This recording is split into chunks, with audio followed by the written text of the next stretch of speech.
మధ్యలో ఏ జన్మలో ఏ తీరని రుణం ఉందో మరెందుకు ఇంతలో ఈ బంధనం ఇన్నింతలు పెరిగిందో నీ దారి ఉందని నిన్ను యేసుడి గాలి పంపిందో వలేసే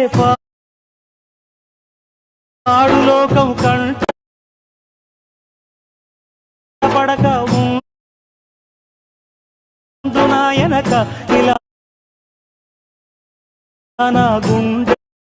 మనిద్దరి మధ్యలో ఏ జన్మలో ఏ తీరని రుణం ఉందో మరెందుకు ఇంతలో ఈ బంధనం ఇన్నింతలు పెరిగిందో ఇటే నీ దారి ఉందని నిన్ను యేసుడి గాలి పంపిందో వలేసే పాడు లోకం కంట పడక ఉండు నాయనక ఇలా నా గుండెలోనే గువ్వల